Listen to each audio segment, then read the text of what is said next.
नमस्कार दोस्तों, बात करते हैं जीजीएल इंफ्रास्ट्रक्चर की। 1.65 का स्टॉक हो चुका है और 3% की रैली यहाँ पर है। ये वीडियो क्यों कर रहा हूँ, उसके पीछे का रीजन क्या है, उस पर बात करेंगे। कुछ खबरें हैं, कुछ बड़ी न्यूज यहाँ पर आई है। चार्ट पैटर्न में कुछ बदलाव देखने को मिले हैं। साथ में कई लोगों के कमेंट्स आए थे, कई लोगों के पर्सनल मैसेजेस भी आए थे हमारे टेलीग्राम ग्रुप पर। और उन्होंने सभी ने पूछा कि जीटीएल इंफ्रास्ट्रक्चर क्या यहाँ से एक रिनोवेशन की तरफ जा रहा है, क्या यहाँ से रिन्यूड हो सकता है। टेलीकम्युनिकेशन इक्विपमेंट बनाने वाली कंपनी है, जिस तरह से 5G को लेकर के चर्चा बढ़ी थी, क्या यहाँ से जीटीएल इंफ्रा में भी कोई ग्रोथ पैटर्न देखने को मिल रहा है। एक दो चीजें और थी कि कई वीडियोस पिछले महीने बनाई गई जिनमें जीटीएल इंफ्रास्ट्रक्चर को मेनली अगर आप देखेंगे तो लगातार उसको इस तरह से दिखाया गया कि जैसे 1.5 रुपए का स्टॉक है और 100 रुपए का 50 रुपए का टारगेट भी दिया गया उनमें। ठीक है, बहुत सारे क्लिकबेट थंबनेल भी लगाए गए, बहुत सारे लोगों ने विदाउट थिंकिंग कि क्या वो बोल रहे हैं, उन्होंने एनालिसिस में इस तरह से दिखाया कि जीटीएल इंफ्रास्ट्रक्चर तो अब 1 रुपए से निकल के सीधा 10 और 10 रुपए से सीधा निकल करके 100 रुपए तक चला जाएगा। उसकी भी हम यहाँ पर चर्चा कर रहे हैं। क्या यहाँ पर कुछ बड़ी खबरें इस तरह की हैं, उन वीडियोस का बेसिस क्या है, उन सबकी चर्चा यहाँ पर डिटेल में होगी। चलिए स्टार्ट करते हैं इस वीडियो को। पर उससे पहले अगर आप चैनल पर नए हो तो प्लीज चैनल को सब्सक्राइब कर दो, फिर बेल आइकन ताकि आपको नोटिफिकेशन मिल सके। चलिए स्टार्ट करते हैं। फर्स्ट ऑफ ऑल बात जहां तक जीटीएल इंफ्रा की रही, तो बहुत स्मॉल कंपनी के तौर पे देखा जाता है, बहुत नीचे से निकल करके ये कंपनी आई। जैसा मैंने बोला 60 पैसे तक भी कंपनी रही है, इवन 30 पैसे 40 पैसे पर भी ये कंपनी ट्रेड करती है। पैसे की बात करो मैं, रुपए की नहीं, 30 पैसे 40 पैसे में भी कंपनी ट्रेड कर रही थी और उस समय पर भी कोई बहुत बड़े बायर यहाँ पर नहीं मिल रहे थे। यहाँ पर अगर आप देखोगे तो डील्स में ज्यादा यहाँ पर वॉल्यूम जाता है। रिटेल इन्वेस्टर के तौर पर अगर आप बात करो, यहाँ पे कोई बहुत बड़ा वॉल्यूम यहाँ पे रिटेल्स का नहीं आता है। इस पॉइंट पर भी देखोगे तो 100 मिलियन शेयर्स आज के दिन में ट्रेड हुए हैं। अभी तक 12 साढ़े 12 हो रहा है और अभी तक 100 मिलियन शेयर्स ऑलरेडी यहाँ पर ट्रेड हो चुके हैं। ओवरऑल वॉल्यूम की बात करेंगे तो वॉल्यूम हाई रहता है, बट वो हाई वॉल्यूम फ्लक्चुएशन की वजह से रहता है, ना कि बाइंग की वजह से। मैं आपको बाइंग भी यहाँ पर दिखा देता हूँ कि कितना परसेंटेज ऑफ स्टॉक्स यहाँ पर बाय हो रहा है और बाय कर कौन रहा है। इंपॉर्टेंट चीज है कि बाय कर कौन रहा है, रिटेल इन्वेस्टर बाय कर रहा है कि यहाँ पर फेक वॉल्यूम का एक कॉन्सेप्ट रहा पिछले दिनों। उसकी भी खबर मैं आपको दिखाऊंगा यहाँ पे कि डील्स में आप देखेंगे यहाँ पे डील्स जो हो रही है यहाँ पे। अब देखिए डील्स में क्या हो रहा है। 20 मार्च का डेटा है, 20 मार्च का डेटा है, 7 मार्च का डेटा है, 7 मार्च का डेटा है। यहाँ पर परचेज किया गया है, यहाँ पर सेल कर दिया गया। कौन सी कंपनी? टॉप गेन कंपनी ने ही बाय करा फिर सेल कर दिया, फिर टॉप गेन कंपनी ने बाय करा फिर सेल कर दिया।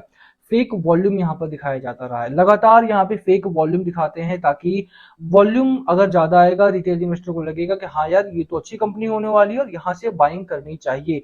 आप देखेंगे सेम कंपनीज रहती हैं, जो बाय करेगी वही सेल करेगी। सहस्त्र आप देखेंगे, सहस्त्र एडवाइजर प्राइवेट लिमिटेड 19 फरवरी को इन्होंने बाय करा, सहस्त्र एडवाइजर प्राइवेट लिमिटेड इन्होंने 19 फरवरी को ही सेल कर दिया। वॉल्यूम में तेजी है, खाली वॉल्यूम के ऊपर खेला जा रहा है। ठीक है, और वॉल्यूम में तगड़ा वॉल्यूम यहाँ पर बाय करते हैं, तगड़ा वॉल्यूम यहाँ पर सेल करते हैं। ठीक है, उसी दिन रिटेल इन्वेस्टर को लगता है कि यार वॉल्यूम में ऊपर नीचे तो हो रहा है, क्योंकि ऊपर नीचे होना स्टॉक जरूरी है। रिटेल इन्वेस्टर को दिखना चाहिए कि हाँ कुछ वॉल्यूम आया कुछ वॉल्यूम गया। सेम आप कंपनीज यहाँ नीचे भी देखेंगे, टॉप गेन कंपनीज दोबारा से नीचे आ जाती है, मानसी यहाँ पर बीच में आ जाती है। Mansi share and stock advisor company है, 9 फरवरी को बाय करा, 9 फरवरी को सेल कर दिया। ठीक है, बाय भी वही करते हैं, सेल भी वही करते हैं। फेक वॉल्यूम यहाँ पर लगातार दिखाया जाता रहा है।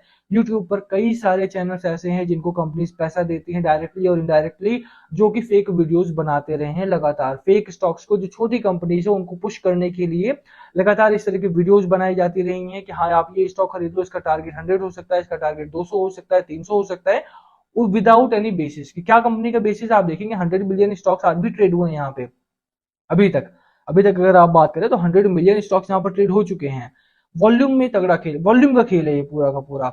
अब बाजार में आप देखेंगे कि हाँ स्टॉक तो चल रहा है, ऊपर ऊपर नीचे हो रहा है, बेचने और खरीदने में कोई प्रॉब्लम नहीं आएगी, आप खरीद लेंगे उसे और उसके बाद आप बैठे रहेंगे। कोई वहां पे कोई खास वॉल्यूम वहां पर आपको देखने को नहीं मिलेगा, कोई खास ग्रोथ आप देखने को नहीं मिलेगी। लोग इसमें पहले भी फंसे हैं और आगे भी फंसते रहेंगे। चार्ट भी अगर आप देखें तो ये 1 साल का चार्ट है। 1 साल के चार्ट में बहुत लंबा समय ये इस रेंज में फंसा रहा था, उसके बाद थोड़ा सा निकला, फिर उसी रेंज में बैठा रहा बाजार में। और ये जो स्पाइक लगा हुआ है, यानी कि जब 2 रुपए 2.5 रुपए तक गया था, इसके बाद सेबी ने आकर के क्लैरिफाई करा कि ये छोटे स्टॉक में आखिरकार रैली आ क्यों रही है। सेबी ने क्लैरिफाई करा, भैया सेबी का बड़ा नाम है, सेबी ने आगे आकर के बोला कि स्मॉल कैप और मिड कैप में बबल है, स्मॉल कैप और मिड कैप में फेक वॉल्यूम के साथ साथ अभी ब्लैक मनी भी आना स्टार्ट हो चुका है। इसकी वजह से स्मॉल कैप और मिड कैप दोनों ही स्टॉक्स में तेजी से रैली देखने को मिली।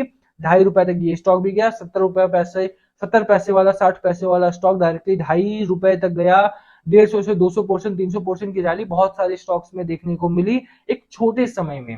और उसके बाद जब सेबी ने आकर के खुलासा, अगर आप न्यूज वगैरह देखते हो तो आपको पता होगा ये चीज कि सेबी ने सामने आकर के बोला कि एक बड़ा बबल यहाँ पर है स्मॉल कैप में भी और मिड कैप में भी, और उसके बाद लगातार तेजी से गिरावट होना स्टार्ट हुई।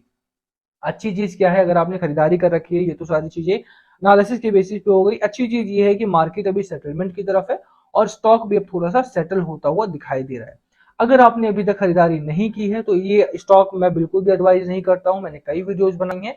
एक और चीज जिसको दिखाया जाता रहा है लगातार, वो ये है कि स्टॉक में आप देखिए कि कितने सारे बैंक्स ने निवेश किया हुआ है। आप देखेंगे तो normally union bank of India का 12% का स्टेक है, सेंट्रल बैंक ऑफ इंडिया का 77.4% का है, बैंक ऑफ बड़ौदा का 5.7% का है, आईओबी का 5.2% का स्टेक है, आईसीआईसीआई बैंक ने 4% का स्टेक खरीदा हुआ है, केनरा बैंक ने 4%, लाइफ इंश्योरेंस जैसी बड़ी कंपनी, आप सोचिए एलआईसी जिस भी कंपनी में हाथ डाल देती है, इस समय इंडिया का सबसे बड़ा डीआईआई जो है वो एलआईसी है, और ये कंपनी जिसमें भी हाथ डाल देगी वो कंपनी ऊपर निकल जाएगी। 10 रुपए का स्टॉक 100 रुपए का हो जाएगा। फिर भी इस कंपनी ने 3.5% का स्टेक लिया हुआ है, आईएफसीआई ने 1.5% के आसपास का स्टेक है।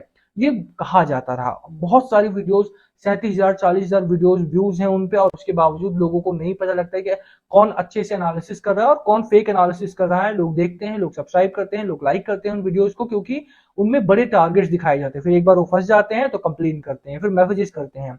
आप देखिए इन लोगों ने कोई इन्वेस्टमेंट नहीं की है, इन लोगों ने लोन दिया था कंपनी को, और वो लोन जब नहीं चुका पाई कंपनी तो उसको डेट को इक्विटी में कन्वर्ट कर लिया गया। डेट टू इक्विटी कन्वर्जन का ऑप्शन आता है सभी बैंक्स के पास। अभी अगर आपको थोड़ा बहुत भी पढ़ाई लिखाई करते हैं, ये जो सो कॉल्ड एनालिस्ट है, तो उनको पता होना चाहिए था कि आईबीसी जो है, यानी कि Indian insolvency and bankruptcy code जो है इंडिया का 2016 से जो लागू हुआ, वहां पर ये साफ साफ कहा गया अगर कोई भी कंपनी बैंकरप्ट होती है तो उस केस में जो इक्विटी होती है उसको आप डेट में कन्वर्ट कर सकते हो। उसके पहले कंपनी लॉ के तहत किया जाता था, उसके पहले डीआरटी एक ट्राइब्यूनल होता है, डेट रेजोल्यूशन ट्राइब्यूनल, उसके तहत किया जाता रहा है। लगातार ये चीजें होती रही हैं। इन्वेस्टमेंट अगर आप कर रहे हैं, इन चीजों के बारे में आपको पता होना चाहिए, अदरवाइज आप किसी अच्छे व्यक्ति से चैनल सब्सक्राइब करें और उनसे सीखेंगे तो ज्यादा बेहतर रहेगा। इन बैंक्स ने, अगर आप देखेंगे तो इन बैंक्स ने कोई भी डायरेक्टली इन्वेस्ट नहीं किया और लोन दिया था, लोन वहां पे नहीं चुका पाई कंपनी। यही कारण रहा कि इनको अपने पैसे को, अपनी इक्विटी को, डेट को अपनी इक्विटी में कन्वर्ट करना पड़ा। और रिसाइकल भी करती हैं ये कंपनी एआरसी के थ्रू में, ठीक है, असेट रिकंस्ट्रक्शन कंपनीज के थ्रू ये रिसाइकल कर रही है सारी की सारी। प्रमोटर के पास केवल 3.3% की कंपनी है, इसीलिए इस कंपनी में जितना दूर रहा जा सके उतना दूर रहेंगे तो उतना ही बेहतर होगा। कंपनी की फाइनेंशियल सिचुएशन की भी अगर आप बात करें तो कंपनी के फाइनेंशियल्स भी बहुत अच्छे नहीं है। 341 करोड़ का रेवेन्यू है जो कि एक तार रहता है, कोई बढ़ नहीं रहा है, ऊपर नीचे थोड़ा बहुत हल्का सा होता है। 372 से 341 आ गई है कंपनी, कम ही हुआ है, ज्यादा नहीं हुआ, जबकि मार्केट पॉजिटिव रहा है। वहीं पर अगर आप लॉस की बात करें तो कंपनी लॉस मेकिंग है, 850 करोड़ के लॉस से कम करके इन्होंने 200 करोड़ के लॉस तक आ गई है। बीच में 100 करोड़ का लॉस भी हुआ था, तो वहां से अभी लॉस इनका बढ़ा ही है, कम नहीं हो रहा है किसी भी पैमाने पे। आप देखिए फाइनेंशियली अगर आप देखते हैं तो भी ये कंपनी बेहतर नहीं कर रही है। अगर आप देखते हैं कि हाँ कंपनी का मार्केट शेयर कितना है तो वहां पर भी कंपनी अच्छा काम नहीं कर रही है। कंपनी का डेट बहुत हाई है यहाँ पे, और डेट के तौर पे भी देखेंगे तो काफी हाई डेट है कंपनी का। चार्ट में अगर आप बात करें, टेक्निकल पैटर्न की अगर आप बात करें, क्योंकि मार्केट स्टेबिलिटी में आ गया है इसीलिए यहाँ पे थोड़ा सा बेस जरूर बन रहा है। जो लोग फंस चुके हैं यहाँ पे, देखिए मेरी रिकमेंडेशन कुछ भी नहीं है यहाँ पे, ना तो खरीदने की है, ना तो बेचने की है, ना तो होल्ड करने की है। मैं सिर्फ एनालिसिस यहाँ कर रहा हूँ, लेकिन जितना मैंने यहाँ पर देखा है, अगर मैं होता तो मैं इस स्टॉक में कभी भी हाथ नहीं डालता। और अगर मैंने किसी के कहे अनुसार यहाँ पर बाय कर भी लिया है, ऊपर गया स्टॉक में यहाँ पर नहीं निकल पाया, या यहीं पर बाय करा है मैंने, कितना पैसा लगाया है, पहली बार 10% से ज्यादा का निवेश कभी भी नहीं करना चाहिए ऑफ योर टोटल पोर्टफोलियो। अगर इससे ज्यादा आपने कर दिया है तो थोड़ी सी गलती कर दी है आपने। आप यहाँ पे अपना आधा पैसा, मैं होता तो मैं अपना आधा बुक कर लेता और आधा लेकर के चलता, इन केस अगर ये ऊपर जाती तो कम से कम थोड़ा बहुत लॉस मेरा रिकवर हो जाता है। इसमें गलती से भी आप हाथ न डालें तो ज्यादा बेहतर रहेगा। बाकी लास्ट कॉल हमेशा आपका होना चाहिए, क्या है आपकी स्ट्रेटजी स्टॉक को लेकर के। प्लीज कमेंट करके शेयर करना। वीडियो को यहीं खत्म करेंगे, पसंद आए तो लाइक करना, चैनल पे नए हो तो सब्सक्राइब किए भी मत जाना। Thank you for watching and yes please comment below अगर कुछ पूछना हो तो। Thank you.